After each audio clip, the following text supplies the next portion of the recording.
তামিম ইকবাল যখন হাসপাতালের বেডে শুয়ে জীবন মৃত্যুর সঙ্গে পাঞ্জা লড়ছেন, তামিমের দল মোহামেডানের সতীর্থ মিরাজ মুশফিকদের তখন খেলা চালিয়ে যেতে হয়েছে। ম্যাচ শেষেই তাই সময় নষ্ট না করে প্রিয় বন্ধু সতীর্থ বড় ভাই তামিমকে দেখতে ছুটে গেলেন মুশফিক, রিয়াদ, মিরাজ, তাইজুলরা। বিকেএসপির কাছাকাছি সাভারের কেপিজে স্পেশালাইজড হসপিটালে তামিম ইকবালকে ভর্তি করা হয়।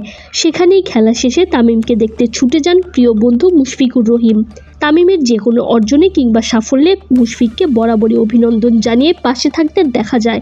বন্ধুর সংকটাপূর্ণ মুহূর্তেও তাই পাশে থাকছেন মুশি। মাস্ক পরিহিত থাকলেও মুশফিকের চোখে মুখে ঠিকই দুশ্চিন্তার ছাপ দেখা গেছে।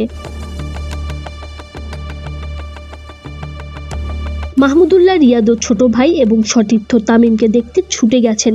এভাবে ম্যাসিভ হার্ট অ্যাটাকে তামিমের এমন ভয়াবহ অবস্থা হয়েছে, হয়তো তা তখনও বিশ্বাস করতে পারছিলেন না রিয়াদ।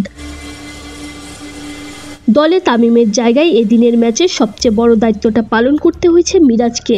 মেকশিফট ওপেনার হিসেবে সেঞ্চুরি করেছেন, দলকে জিতিয়েছেন। অথচ প্রিয় ভাইয়ের এমন বিপদে নিজের সাফল্য কি আর মনে থাকে? মিরাজও হতাশ, প্রার্থনা কেবলই তামিমের সুস্থ স্বাভাবিক হয়ে দ্রুত ফিরে আসার। মুশফিক, তাইজুলরা সিসিইউতে গিয়ে তামিমকে দেখেও এসেছেন। বের হওয়ার সময় ছিলেন একেবারেই চুপচাপ। তামিমের অসুস্থতা পুরো জাতিকে আজ নিস্তব্ধ করে দিয়েছে। সতীর্থরা আরও বেশি দুশ্চিন্তায় থাকবেন, এটাই তো স্বাভাবিক।